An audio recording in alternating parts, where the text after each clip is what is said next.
ये सैमसंग का VRF है। ये DBMS सिस्टम है, डिजिटल वेरिएबल मल्टी सिस्टम।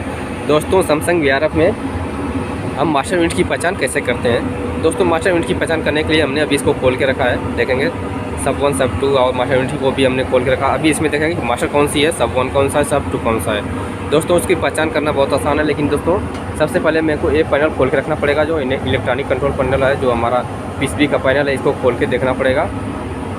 दूसरा दोस्तों बाहर से अगर हम पता कर सकते हैं, जैसे कौन से आउटडोर की कैपेसिटी ज़्यादा है, उससे भी पता कर सकते हैं। लेकिन दोस्तों इसमें क्या सेम कैपेसिटी के भी आउटडोर होते हैं, तो इससे हम पता नहीं कर सकते। इसके लिए हमें कंफर्म पता अंदर से ही पता होता है, जिसके लिए हमको ये खोलना पड़ता है। ठीक है दोस्तों, तो हमने अभी खोल के रखा है। अभी हम देखते हैं एक आउटडोर में चलते हैं, उसकी पहचान करते हैं कि ये कौन सा आउटडोर है। अभी हम देखते हैं, इसको देखते हैं सबसे पहले।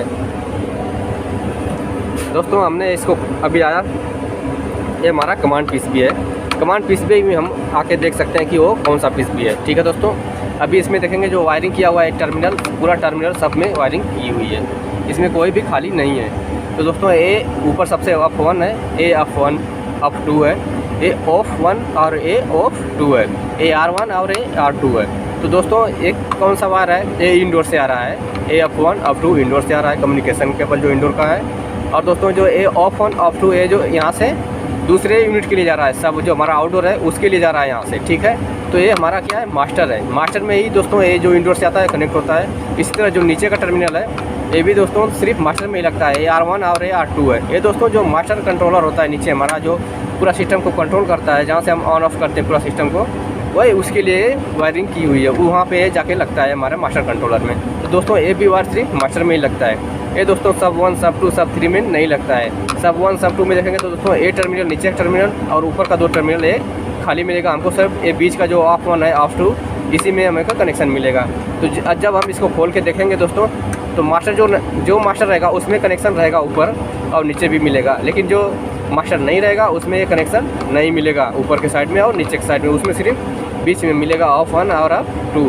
तो दोस्तों अभी हम ये मास्टर है हमारा है, अभी हम सब 1 को चल के देखते हैं कि सब 1 में कैसे कनेक्शन किया हुआ, कैसे उसको पता करेंगे कि ये सब 1 है या सब 2 है। अभी हम चलते हैं सब 1 में। ये हमारा दोस्तों सब 1 है।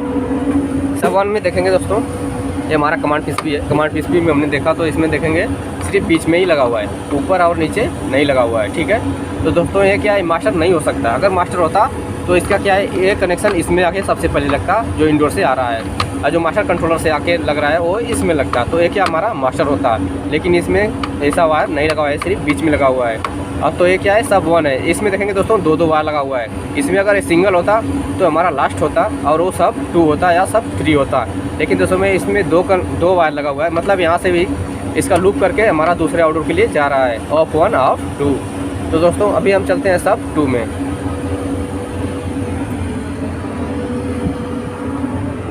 ये हमारा दोस्तों सब 2 है। इसमें कमांड PCB में देखेंगे दोस्तों तो इसमें भी सेम कनेक्शन किया हुआ है, लेकिन इसमें 2 वायर नहीं लगे हुए हैं। ऑफ 1 ऑफ 2 में सिर्फ सिंगल वायर लगा हुआ है, मतलब इसके आगे भी कोई आउटडोर नहीं है। ये हमारा लास्ट आउटडोर है। इसके ऊपर भी कनेक्शन नहीं है और इसके नीचे भी हमारा देखेंगे टर्मिनल पूरा खाली है। तो दोस्तों ये मास्टर नहीं हो सकता। इसके लिए इसमें देखेंगे सिर्फ बीच में लगा हुआ है, इसमें कोई लूपिंग भी नहीं है। इसके लिए लास्ट आउटडोर है और ये सब 2 है और सब 3 हो सकता है। तो इसके साथ सिर्फ 2 ही यूनिट है, टोटल 3 यूनिट है। एक मास्टर हो गया, एक सब और एक सब 2 हो गया।